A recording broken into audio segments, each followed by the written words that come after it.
came after the funeral. They folded the flag for him at the little brick church on Ellsworth Avenue, and the wind tried to take it twice before the honor guard's hands persuaded it to behave. It was a raw Thursday in late January in a river town in southeastern Ohio, the kind of cold that makes sound travel farther than sense. The man in the casket was Eamon Ridge, a volunteer firefighter and the sort of neighbor who shoveled 2 extra porches without mentioning it later. The service ended at 4, the last handshake landed at 4:20, and by nightfall, the street had gone back to being only a street. At 9:13, Leora Penn took her seat at the county dispatch console, slid on her headset, and watched the board come alive. At 9:31, the line marked 911 flashed with a familiar number. His number, the man everyone had just buried. Before we begin, tell me, where are you listening from and what time is it there? Leora had fielded storms and barn fires, and wrong turns called in as kidnappings. She had coaxed calm from people whose words came like hail on a tin roof. She had heard the first breath of a baby through a phone held in shaky hands, and the last breath of a stranger who needed someone to hear it. She was 34, kept her hair short to keep the headset from snagging, and wore a gray cardigan because the room ran cold to keep the computers honest. Her desk held 2 photographs wedged into the bezel of the monitor. One showed a river in summer, green as a promise. The other showed Eamon and his daughter Cass standing in front of the station engine with that look people get when duty gives them a reason to grin. The year was 2022. The county had upgraded the system, and the board pulsed with the soft light of new money that still felt like a borrowed suit. Lines identified towers and cross streets. Repeat callers had little tags. When Eamon's number flashed, it wore the tag she had put on it a year ago, Station 4. Her stomach made a small, foolish turn. Her hand did not. She tapped the line open. 911. What is your emergency? Static, not empty. The kind of static that carries weather in its mouth. A faint hiss like tires on wet asphalt far away, then a click as if someone had covered the microphone with a thumb and lifted it again. Leora glanced at the automatic location box. The system offered a circle that could have been a dozen blocks wide and no more. The tower showed the bluff above the river. The timer on the call rolled past 10 seconds, then 15. The headset warmed in her hand. "Hello," she said, voice even, the way training turns fear into architecture. "If you can speak, I am here." Something moved under the static. A breath, slow, disciplined. The way firefighters learn to breathe through a mask like they are rationing the ocean. She had listened to Eamon for years as he called in traffic stops and barn smokes and mutual aid requests in that unshowy voice he kept, even when the ceiling thought it was tired of being a ceiling. Her throat tightened without permission. The board did not care. It kept time. The night supervisor, Brandt, rolled his chair closer, not touching her cord. He was 50, part-time philosopher, full-time keeper of snack drawers. His eyebrows asked a question he did not give words to. Leora tapped a note onto the incident log with deliberate fingers. Caller number displays as decedent from earlier funeral. Open line. Faint audio. Possible misroute from memorial device. Possible spoof. Monitor. "Eamon," she said quietly, because sometimes names open doors the way keys do. "If you can hear me, give me any sound." The line breathed once more, then found a voice. Not bright, not ghostly, a man speaking like someone who had walked all day and only now remembered he could sit. It said one sentence, 3 words, patient, back door locked. Brandt's hand hovered over the radio mic. Leora nodded once. He paged Station 2 because Station 4 was morning, and Station 2 would show up with their coats half-buttoned and their hearts arranged like a team. He sent them to the Ridge home on Quint Street, the small white place with a porch swing that had never let a guest feel foolish for needing to sway a minute. Leora kept her voice on the line. "Back door, locked," she repeated, writing it, hearing it, feeling the way the sentence wanted to be a map. "Is someone inside?" Nothing answered at first. Then a second sentence, softer. "Cass asleep." Brant's fingers were already moving the way piano players do when the song makes them want to be faster than they are. Officers on the midnight swing shifted their routes without complaint. The medic crew out of town angled their rig toward Quince in case Grief had found a trick that needed medical names. Leora sent a quick text to the on-call clergy liaison because the county did not believe in letting families be alone with what they could not name. "Amen," she said, "steady. We're sending them. Stay with me if you can." The line hissed like rain on a steel roof, and then went quiet.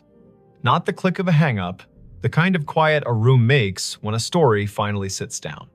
The call timer rolled to 1 minute 23 seconds, then stopped.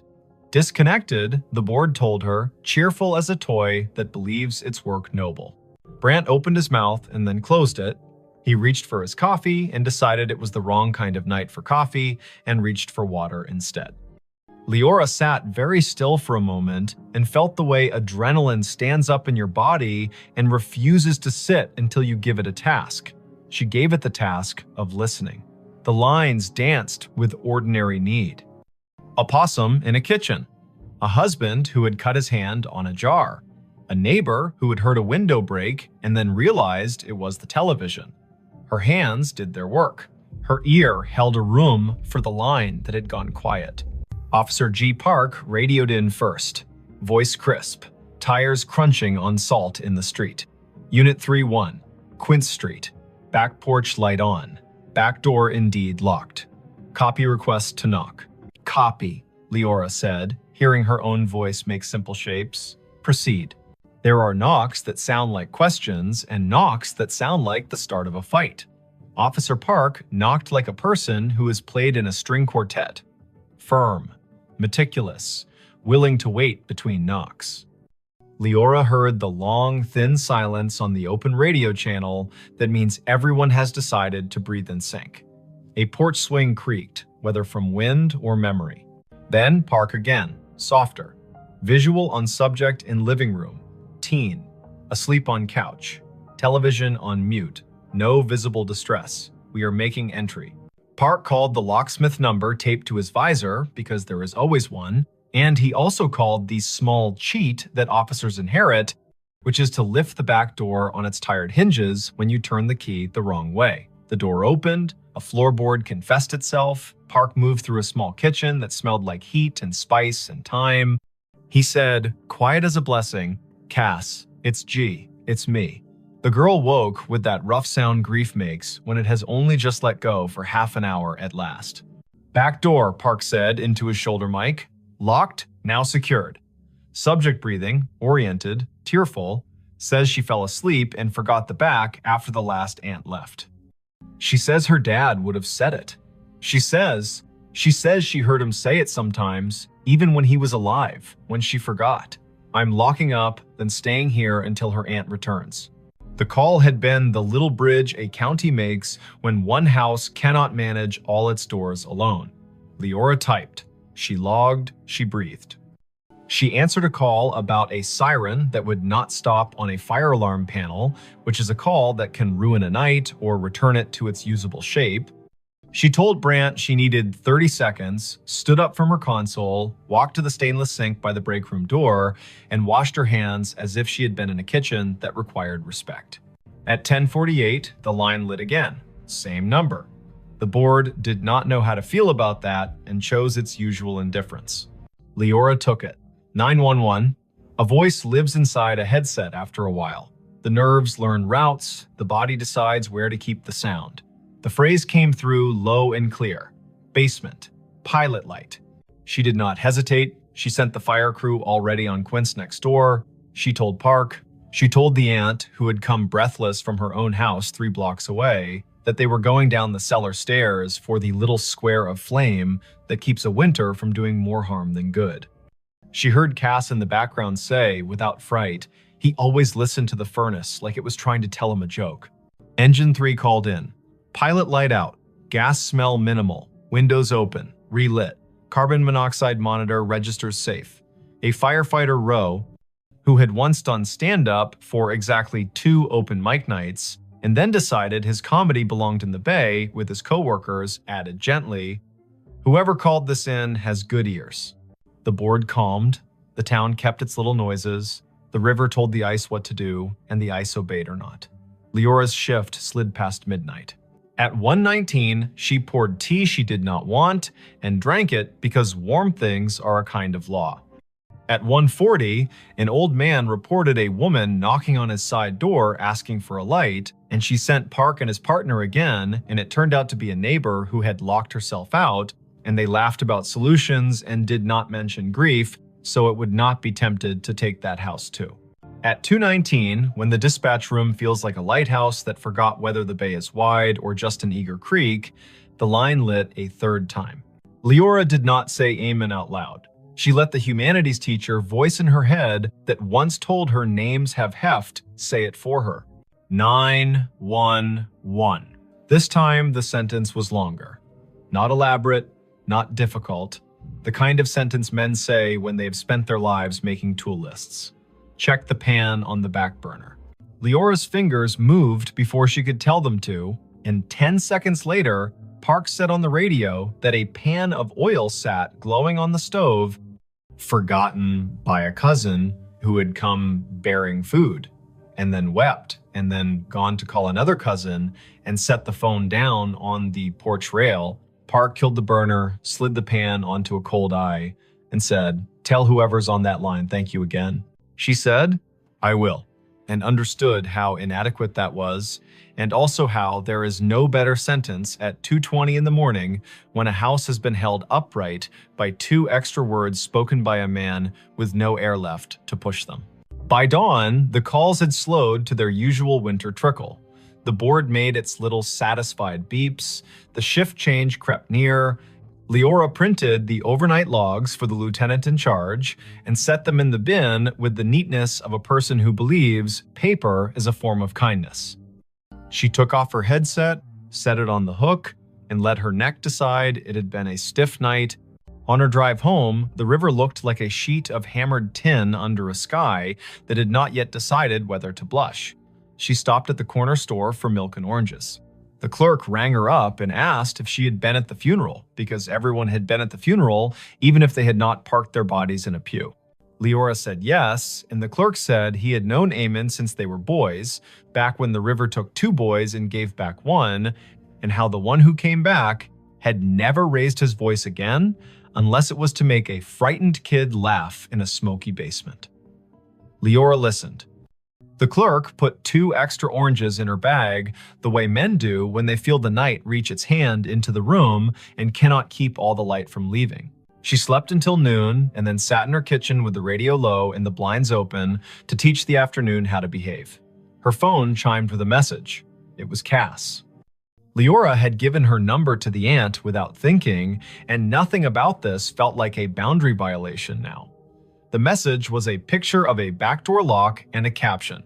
"He did it again, thank you." She replied, "You did it." He reminded, "That is a team."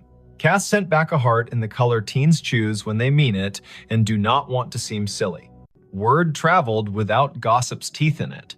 People told each other the version they could bear. Some said the call after the funeral had been a trick of towers, an echo, a message scheduled by a grieving mind that had set a reminder on a phone. Some said Eamon was still doing his rounds, making sure pilot lights and pans behaved. The chaplain said he did not know the mechanics of it and did not care, that love gets to serve in whatever uniform it likes. The fire chief said quietly to Leora, "If my number ever lights your board and I am not in a position to help myself, send the crew. I will not be offended if you use my name to get them there faster." It is Wannon. The next week brought the kind of snow that erases the edges of things. Leora worked 3 overnights in a row and learned to sleep in squares of 4 hours like a cat. She took a call from a man who had found his wife on the floor and guided him to count and compress, and the medics arrived before the counting rasped the hope out of his voice.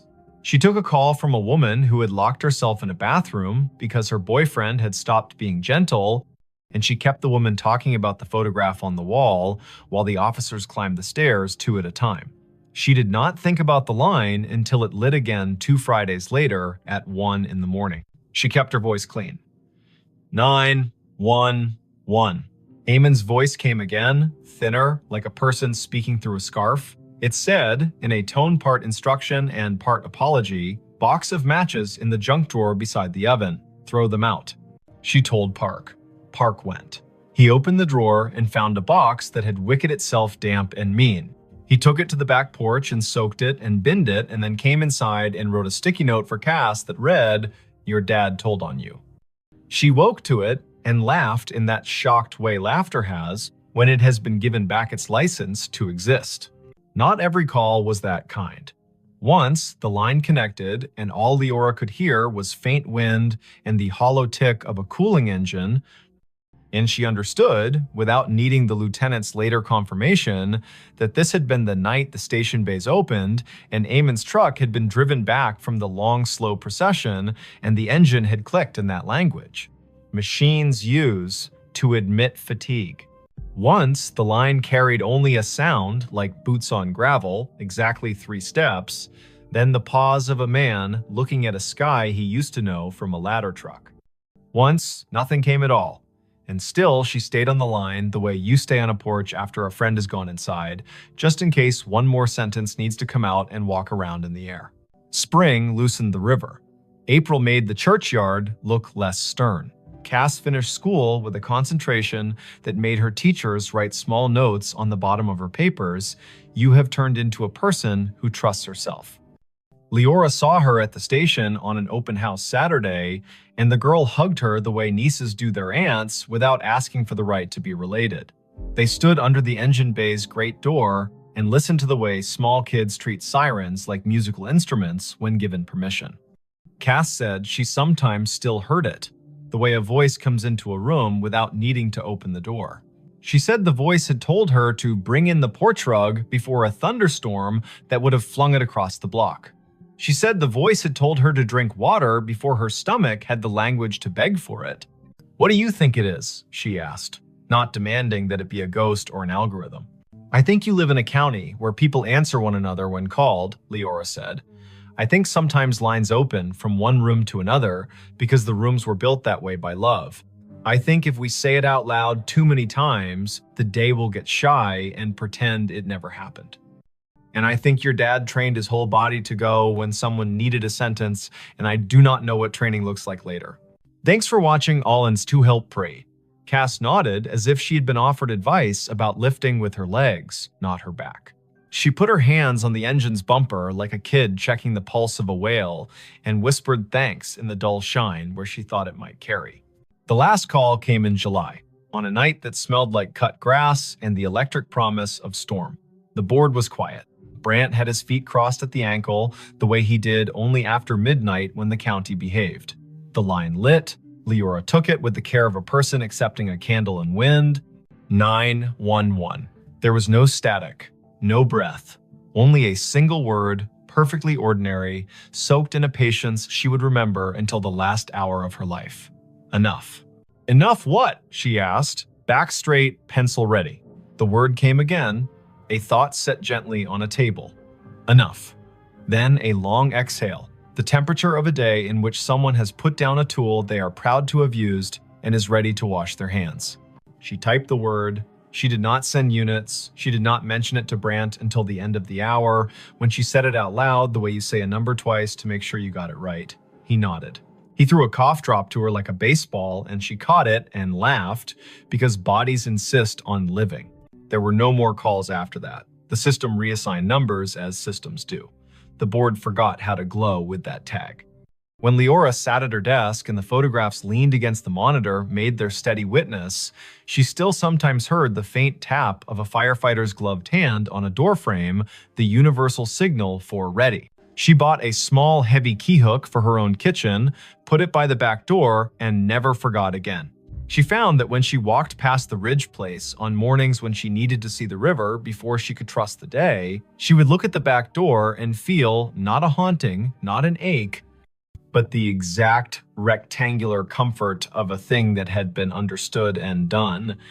If this kind of thing ever happens where you live, if a phone rings after a set of shoulders in town have lowered themselves to the work of grief, if a name appears on your console that your heart wants to call impossible, do what Leora did. Answer. Stand in the narrow bridge between rooms, ask short questions with soft edges, send help, write down exact words. The world is made of exact words and the work that follows them. Believe nobody and nothing too hard. Let the river decide what is memory and what is rumor. And when the voice finally says enough, let your hands say thank you by resting them, palm down, on the desk you have kept clean so the night can put its weight there for a minute. And if you are sitting in your kitchen with a back door that gets forgetful, say the date out loud to bring the day to heal. Late January 2022. Early April 2022. The hot night in July when rain forgot its manners. Say the town's name so it will remember it has one. Say Amen. Say Cass. Say Leora. Practice the sentence that saved a pan and a pilot light in a teenager who deserved a house that understood locks. Back door locked. Then lock it, then sleep. The county will keep its watch. The river will balance its own ledger. Somewhere, a dispatcher you will never meet will lay a pencil down on a pad with a line drawn through the last open box, a small, perfect check that means this part of the night is finished and the next part may begin. He found a staircase in the lake it still goes up. He saw it when the wind fell off and the lake lay down like glass, a sudden stillness that made every shoreline detail stand at attention. The afternoon sun had taken a step toward evening, yellowed and steady, and the north cove of Lake Lanier went calm enough to show the bones under it. He cut his aluminum skiff to idle and drifted toward the pale shoulder of exposed clay. There, not random at all, a run of stone steps pushed up from green water and kept going into nothing the shore could explain, even and true, as if they still believed a front door was waiting at the top. Before we begin, tell me where are you listening from and what time is it there? This was late September 2022, after a summer of stingy rain and long afternoons when the heat felt like it had signed a lease. The lake sat northeast of Atlanta, a blue map of drowned hills and red clay coves, and that year it had read its gauge and decided to show some of what history had asked it to forget.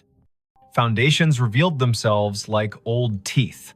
The ghostly lanes of a two-lane road slipped out of the murk and pointed nowhere. Between Bald Ridge and the mouth of 6 Mile Creek, a staircase announced itself and waited for a person with the right kind of attention to see it. Riven Kettering had that kind of attention. 38. A carpenter and part-time rescue diver who liked small engines and the honest work of making broken things carry weight again.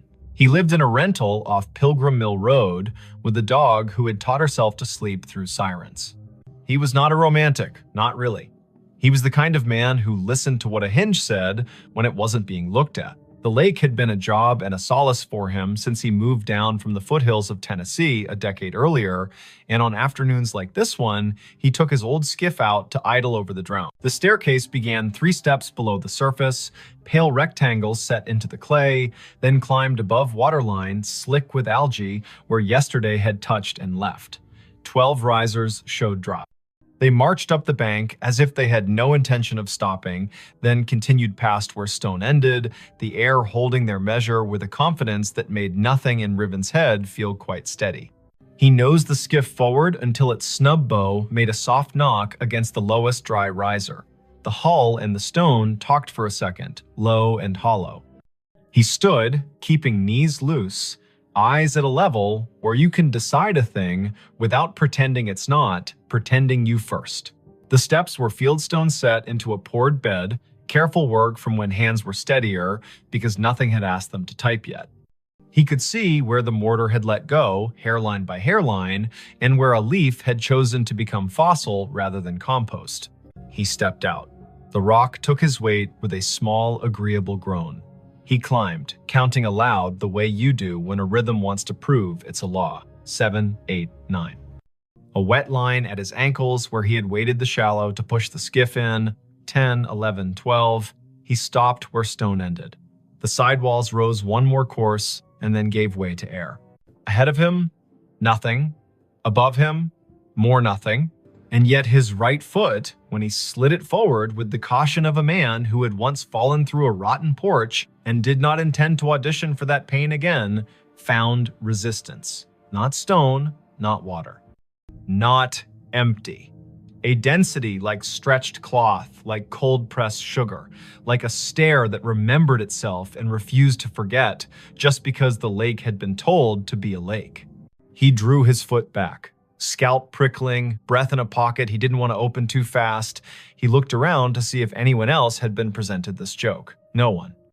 In late September, a Tuesday can make a cove your private chapel. Far out, a pontoon boat moved like a floor with music on it. Closer in, a blue heron had made the stump of an old post into a claim. Riven set his palm above the end of the stone into the air where a banister would be if someone had finished the thought.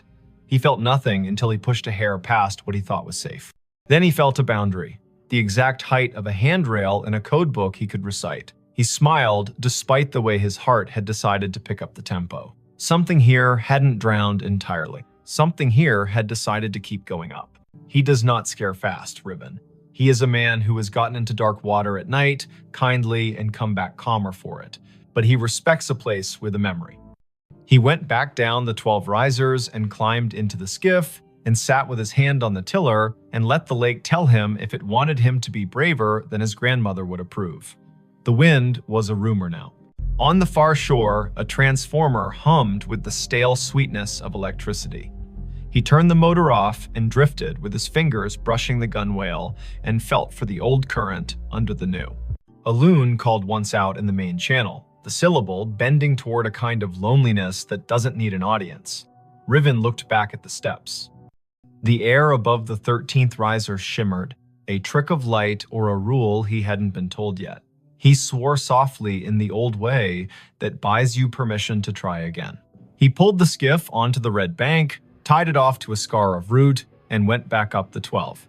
He did what his hands knew to do. He turned a coin on its edge and rolled it along the last stone. When it tipped forward into air, it did not fall. It sat against nothing, as if pressed to a glass he could not see. He slid it forward with one finger and felt it drag over an edge. He slid his boot after it and met a tread that had weight.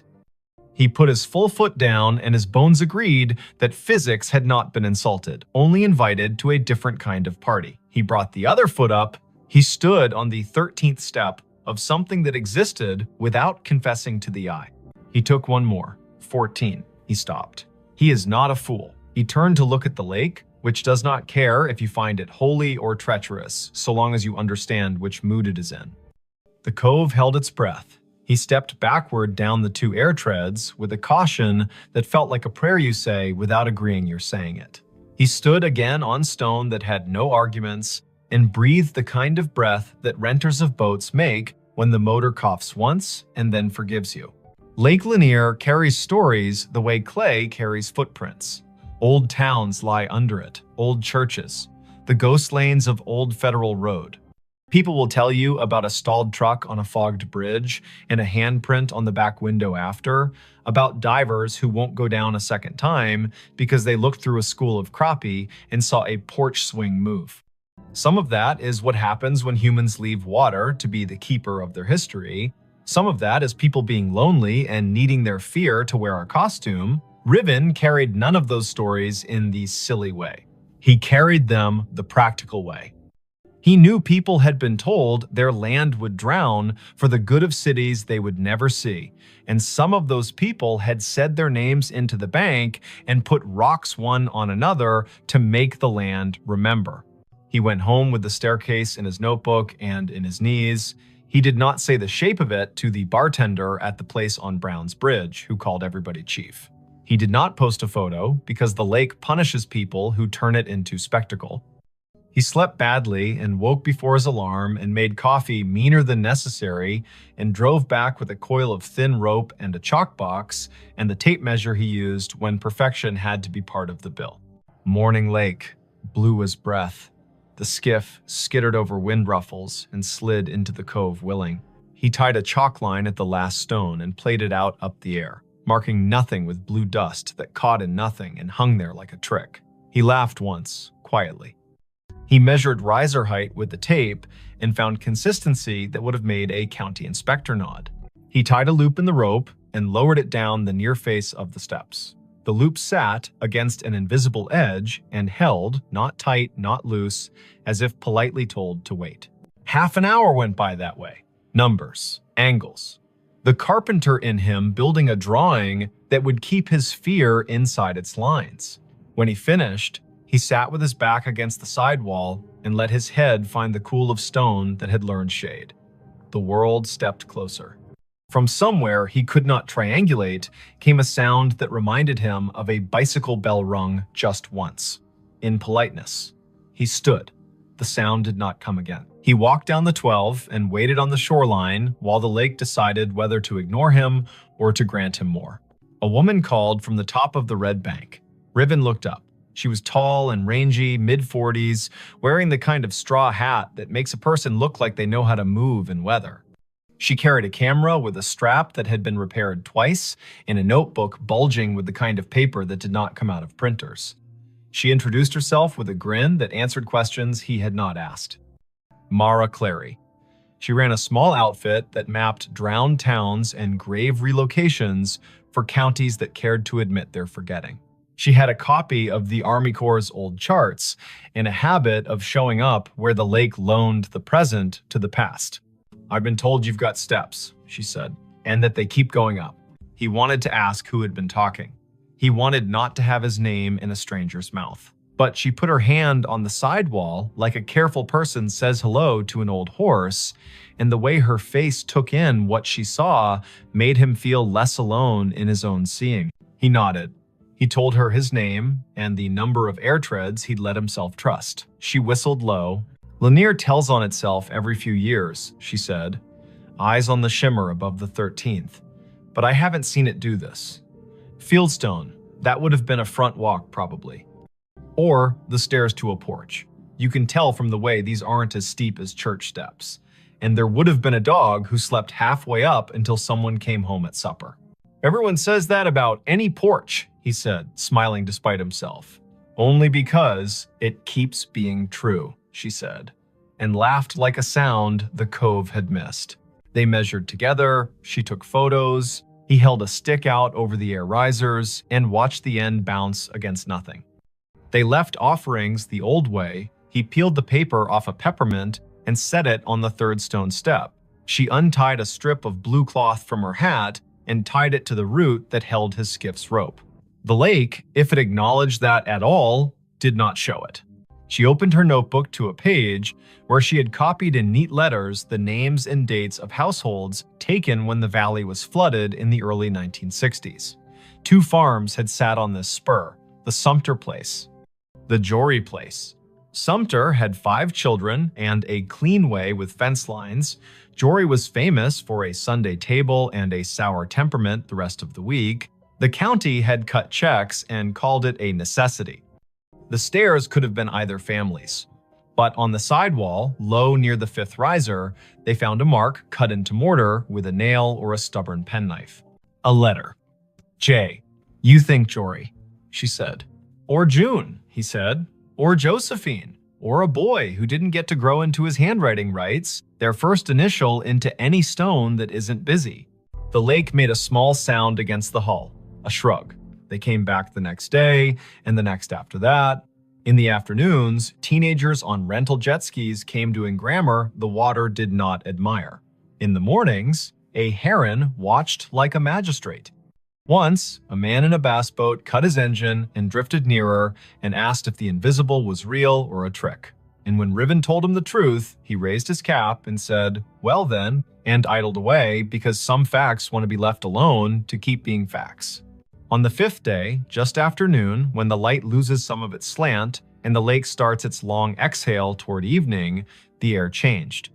Riven was on the 14th invisible tread, Mara 2 below on stone, the rope tied at his ankle as if that kind of thing would help. He felt a pressure move across his shin like a child's study of a newel post. The hair on his forearms declared a vote. He looked up.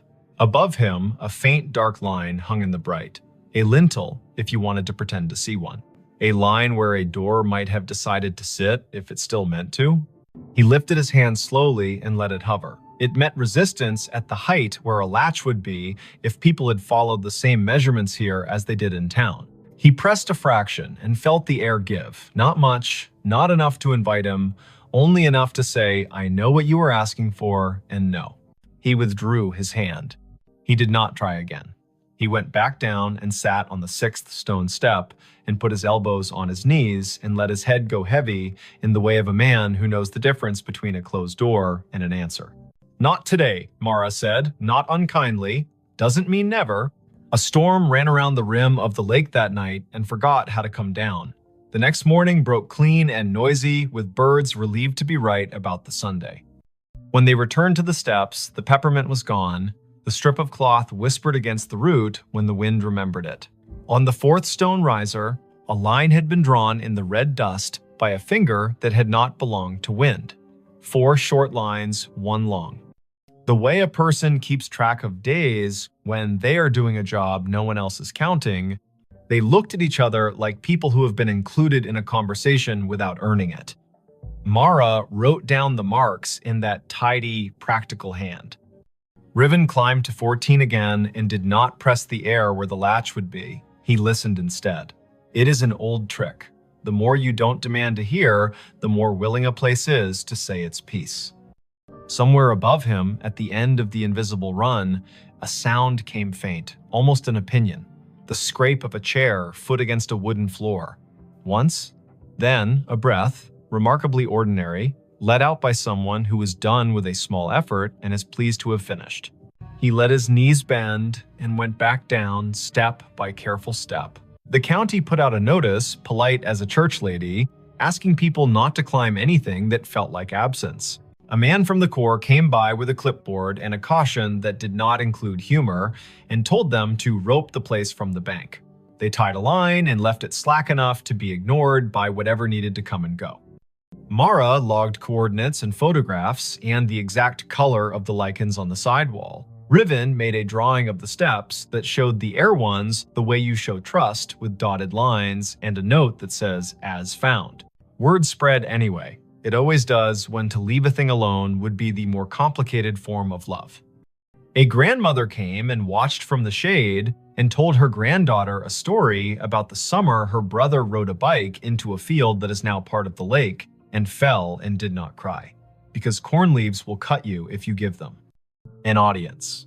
A man in a Braves cap stood for a long time with his hands in the back pockets of his jeans and didn't tell anyone why his eyes kept the gloss they kept.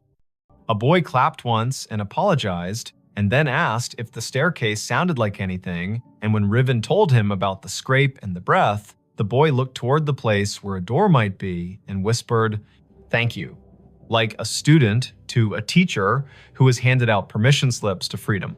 On a Wednesday morning in early October, the lake rose 2 inches. The 1st stone step went green again. The 12th stayed dry. Riven set his palm to the sidewall as he had begun to do without design and said the names of the months out loud as if they were a key.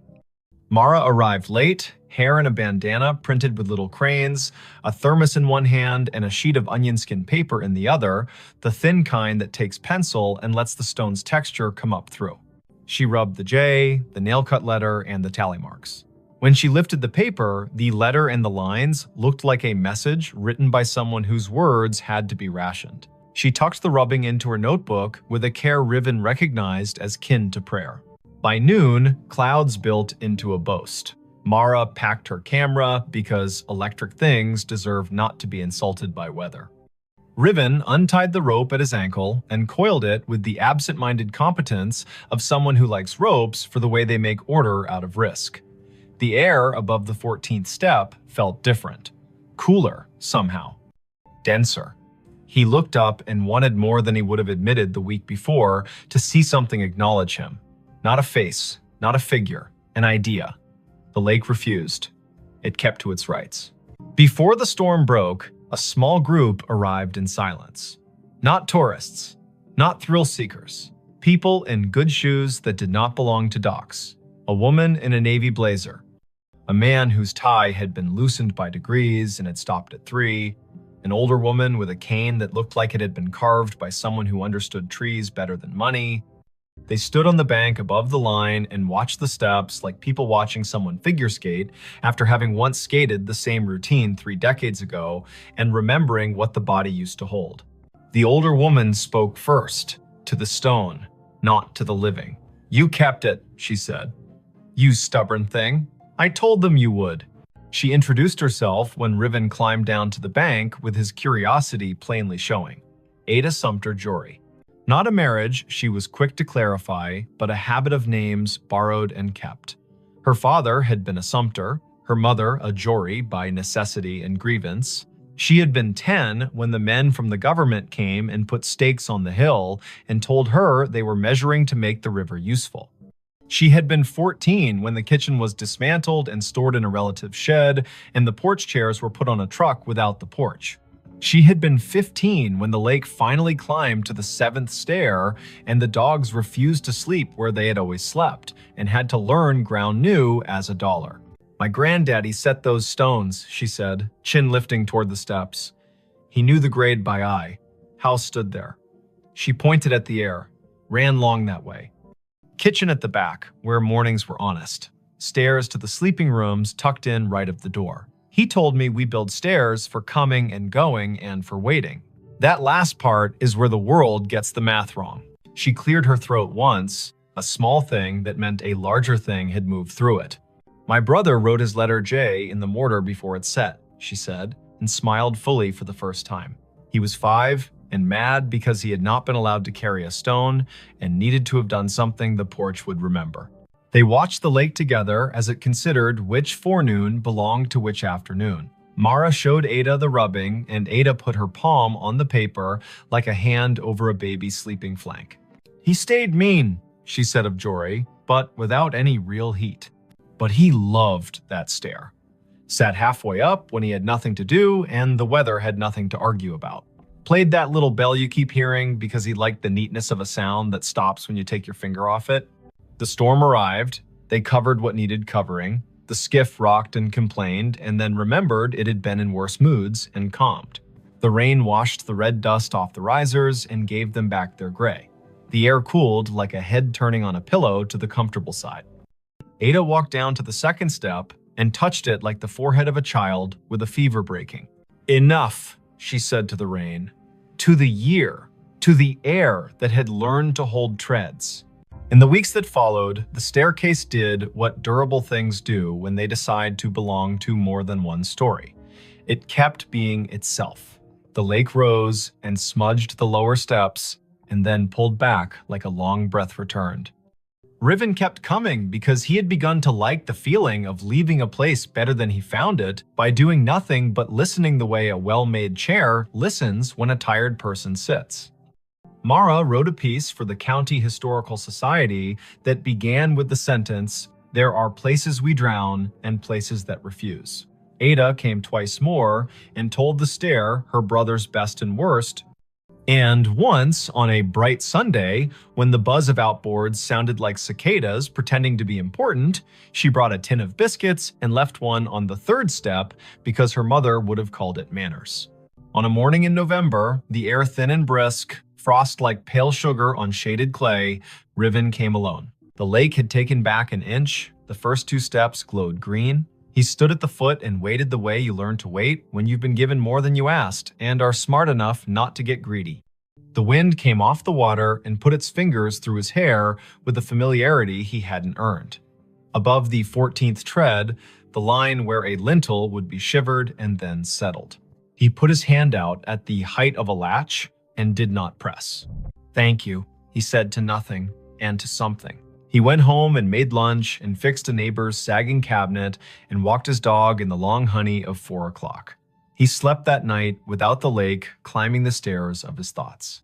He dreamed he was sanding a handrail he could not see and woke with the particular ache in his forearm that tells a man he did a good day's work in the world that matters and the one that does not need him but lets him in anyway. If you go out to Lake Lanier on a fall day after a long dry, when the wind has the courtesy to lie down and let the surface polish itself, you can find the cove if you know who to ask and you promise out loud not to bring a ladder. The staircase will be there, stepping up from water into air with the patience of a body that has learned not to argue with time.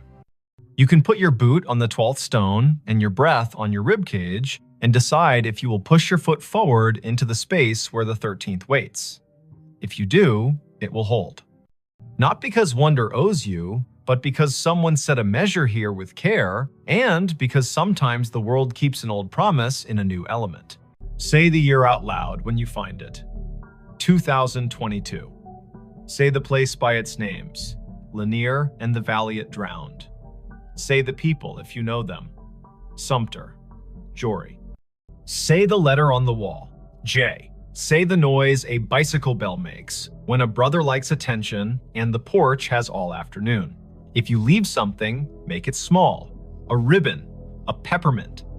A finger laid gently in dust to make a line that will blow away with the next weather. Walk back down, let your knees do what they were built to do. Put your hand on the sidewall the way you would on a friend's shoulder when leaving them on their own porch in the dark to listen to the crickets.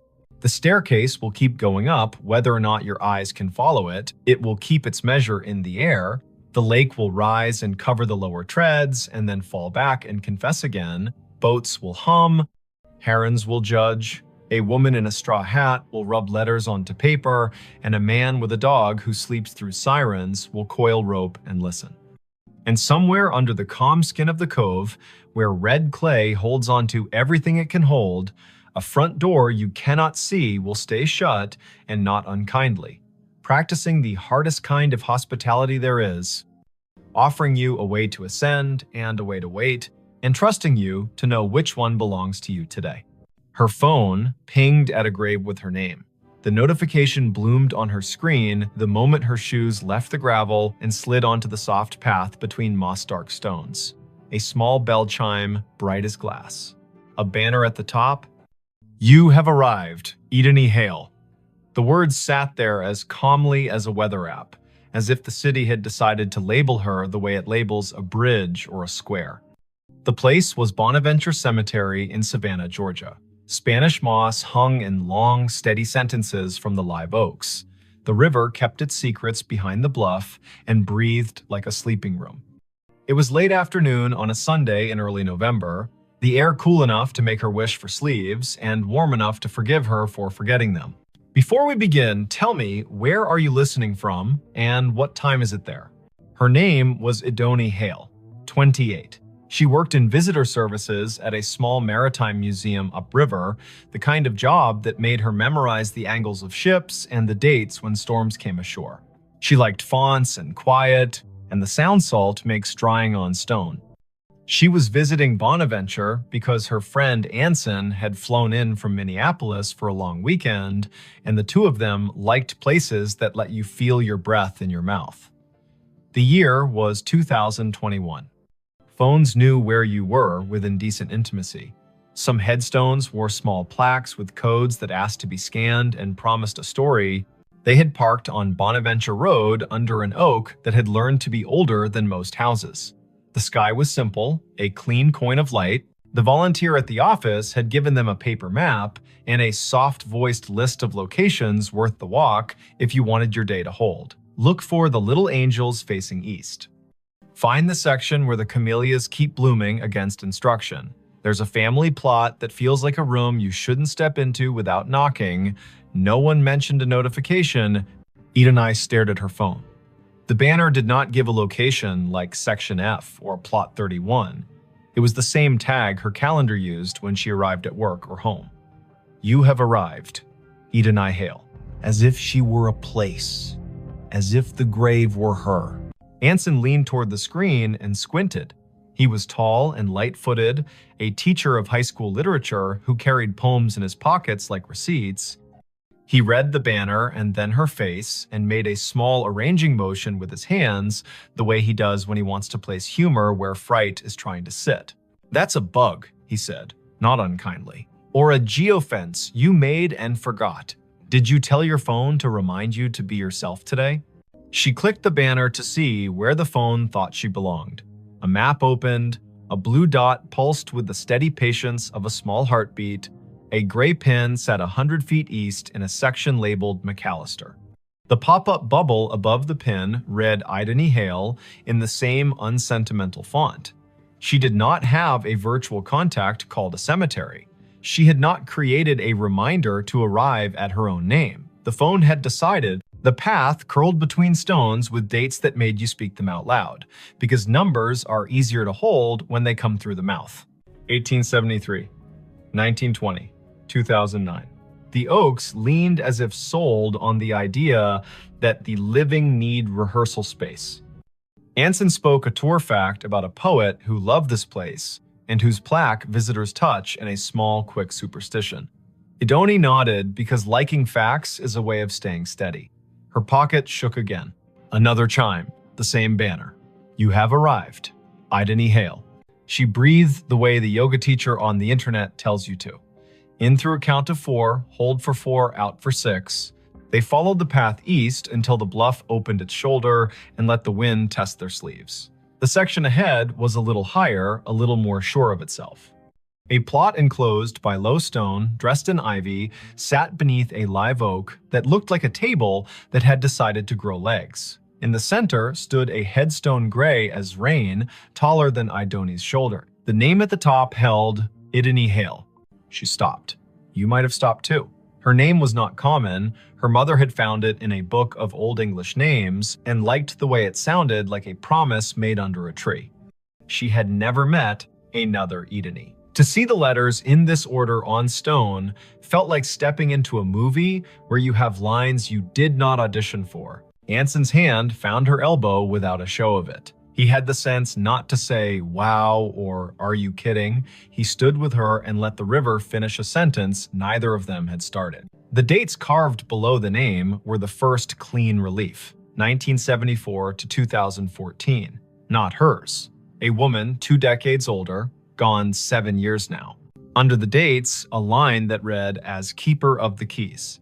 The stone carried a small oval of glazed photo, a face with hair tucked back, eyes steady, a glint of a keyring at the edge of the frame. The oval was rubbed to a shine from fingers, the way love polishes small things while refusing to say it is love. On the right-hand corner of the stone, someone had bolted one of the new plaques with its little square of patterns. Scan to learn more. People who love story cannot resist a square that holds one. Idany lifted her phone and let the camera see. A link opened without asking for anything. A page built by a memorial service company bloomed. At the top, the name again. Below, a small biography. A life lived with habits, upright and kind. A childhood in Chatham County. A long run as cemetery sexton. The last line read in a voice that felt like a woman sitting on a step with a mug and a warning and a grin. If you need something, tell the ground. It will tell me. While she read, the phone hummed again. Not a banner this time. A little circle pulsing at the top of the screen, the way maps announce a place with enthusiasm. The circle flashed once, then settled. Idany swiped down to see the source, a calendar reminder with no category. White, titled simply, Arrived. Location, here. She had not written that. The phone, perhaps, had decided the day needed a label, or the small plaque had more to it than the page admitted. Anson said the woman in the photo had librarian eyes. He meant that as a compliment. He pointed at the keyring. He said his grandmother had been a keeper of the keys at a church in North Dakota, and those women know where every grief sits at every hour, the way a night janitor knows which chairs spit gum and which ones sigh. They stood a while. People walked past in respectful silence, guided by a docent's voice that held just enough theater to keep 15 people from wandering into their own daydreams. Spanish moss moved like thought repeating itself. A flake of light rose off the river and fell back as if it had changed its mind about being air. It would have been a good story already finding your own name on stone, a phone that had the audacity to tell you you had arrived, but something else decided to be true. A little tone sounded from the phone, the way sounds do when an app you forgot you had decides to help. It was the noise her AirDrop made when someone nearby wanted to share a photo at inopportune moments. The screen shifted to a dialogue. A file offered to send itself to her. The sender name was a string of letters and numbers that meant nothing. The file name read Keys. Anson leaned in and made his face calm. "Decline," he said gently, "because strangers in public places with quick hands make tricks, and both of them work in museums and have seen every version of the human habit of testing boundaries." She hovered. Decline would be wise. Accept would be a dare. She pressed accept because sometimes you let stories finish what they start. The file downloaded. It was not a photo, it was an audio file, a minute 42 in length. The waveform showed it wasn't silence. She tilted the phone toward her own ear instead of speaker because you don't open a voice in a cemetery loud unless the voice has earned the right. Static first, then the sound of wind combing something thin, then a woman's voice, the age of a woman, who tells tools where they belong and expects cooperation. The voice said, "Dry as a towel and warm as a summer kitchen. If you are standing over me, child, and your name is mine, you can help me keep my promises. Put your phone on the stone and leave it be a minute. It will tell you where to stand next." Anson's eyebrows did a small jazz riff and then tried to behave. "Okay," he said softly, a word that meant, "I am here and I am not going to ruin this with cleverness." Ideni set the phone on the flat top of the headstone the way the voice had instructed. The screen slid into its lock. Her reflection replaced her. The oval photo looked past her shoulder the way old photos always do.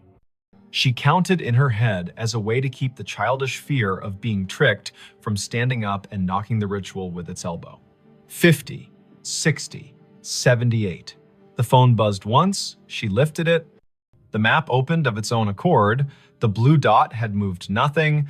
The gray pin had changed. It labeled another grave 30 yards north with a name neither of them had seen on the paper map. Rosin Hale. A second name, another Hale. The first name was Welsh and not common here. They went because the day had asked enough times to be answered polite. The second stone stood lower, more modest. The granite, a color you could never find on purpose if you looked in a catalog. The dates were older, 1931 to 1999. The epitaph read, "She kept the gate lighted," and under that, in smaller letters, so faint you could only see them when the cloud put its hand over the sun, a line, Rosine was born. Rosine Idris. She married into Hale and stayed. Tell my niece if she comes through here that I see her when I count keys. I am not anybody's niece, Ideni said aloud, and then took a breath because she heard the defensiveness squirreled underneath. I mean, not hers.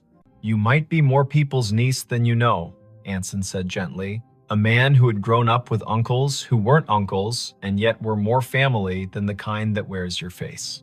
They stood while the wind added a signature to the bottom of the page of the day. The river put its shoulder against the bank and leaned. The phone did not ping again for a while. A cardinal went from one branch to another with the purposeful speed of a person who knows where the parts are stored. A group of teenagers trailed an auntie through the lanes, popping gum in a respectful way, which is a regional miracle. Ideni looked up Rosin on the cemetery's database because when your heart gets odd, facts make a braid to hold on to. The database was one of those volunteer-built websites that carry the tone of a potluck where everyone brings a dish so exact it shames you for choosing salad. Rosin's entry was thorough. Born Rhonda Valley, came across with parents as a child, settled in Chatham County, married one Mr. Hale, worked checklist after checklist for the electrical union office, sang alto in church with the patience of an anvil, survived by no children, preceded by older brothers, all gone. Niece mentioned in an obituary in 1999 with no name given. Anson made a sound that meant the story had wiped its hands on his shirt and was ready to cook. The phone chimed once more, now with the tone her museum app uses when a beacon in an exhibit hands you a fact. She had turned beacons off last month because being interrupted by history while in history felt a bit like a stage whisper in a quiet theater. She had not turned beacons back on. The screen read, "A note is waiting." A map pinpointed the little brick building the cemetery uses as a workshop for the grounds crew. A path drew itself in blue between the Hales and the shop, like a string in a child's game. They went because keys that ask to be found deserve not to rust. The door to the shop was propped with a cinder block, the way doors are propped everywhere when the weather learns to be useful. A radio played a station that chose old soul and occasional baseball score updates. No one was at the counter. A bell stood there anyway, the kind that rings a sound like a glass penny. Anson rang it because he likes participating in obvious rituals. A man in his 50s with a badge that read August came in from the back, wiping his hands on a rag that had earned its keep. "You folks need a map?" he asked, then took a longer look at their faces and revised. "Or a minute." "We were by the hailstones," Idony said, and watched the way a man looks when a rhyme finds his ear and tells him it cares. August nodded. "Course you were," he said. "I keep an envelope for that family. Been waiting on who it's waiting on." He reached under the counter, where drawers have learned to hold what should not be lost, and brought up a large yellow envelope with a blue paperclip that had rusted a little by choosing weather. The envelope had 3 words on the front in tidy block letters. For the next Idony, heat went across her face like an honest light. August saw it and stilled. He handed her the envelope the way people hand one another babies, meaning well and moving slow. She opened it with her thumb. Inside, 3 items. A small brass key, old, not ornate, with teeth filed like a decision. A folded sheet torn from a spiral notebook, edges soft with years. And a wallet-sized photo of a woman in a blue work shirt with a name patch and a grin you could feel on your back like afternoon Sunday. The patch read, "Idony." The face belonged to the woman on the first stone. The note was written in blue ballpoint in a hand that pressed harder than paper deserves. It read, "Simple. For the next Idony in this county who can hear me the way a key hears a lock. My niece is out there." She won't say yes to the word niece because words are stubborn. She'll need to open the box in the old mausoleum we keep for tools and favors. The key is for the small door on the left. Lift on the latch while you turn. The box has what belongs to her and me and her grandmother. If she is standing at my stone with a phone, she will know that I know. Don't bring a crowd. Bring one friend who reads instructions with his eyes. Leave the key when you are done. We can count without hands here. "I'm not someone's niece," she said again, and heard how the sentence grew less certain with practice. Her mother's family tree began and ended in a different state. A line of women who told polite lies to spare one another the sharp edges and did their grief in broom closets. Her father had not survived long enough to name distant relations. He had left behind a bent screwdriver and a smell that her body still could find when a day asked. Anson's hand found the counter in a quick pat, like checking for keys as you leave the house. "You don't have to be a niece to be the person meant to do a thing," he said. "But also you might, and it might not matter how that happened." August tapped the counter twice, a habit that sounded like a yes. "The small left door," he said. "People never see it. Take the path behind the office and go right at the angel with the missing hand. The mausoleum is the little brick one that looks polite. The left door sticks the way a lie sticks to a room. Do what the note said, lift and turn." They went back into the light. The blue string on the map did not bother now to draw. The path knew their feet. The angel with the missing hand stood where the volunteer had said, "Angels stand, face east," blank expression that suggested she had witnessed every century and found nothing quite bad enough to frown at yet. The brick mausoleum waited with that small pride buildings have when they know they are not the grandest on the block, but are the one that does the job without complaint. The left door looked like a panel added later. The brass latch had the smoothness that comes of being touched by people who mean to get work done. Idony slid the key in, the teeth caught, and then thought better of it. She lifted the latch with her other hand and turned. The lock gave. The door opened 6 inches and stopped, ticked by a wooden wedge that had been insinuated at the bottom by someone who had not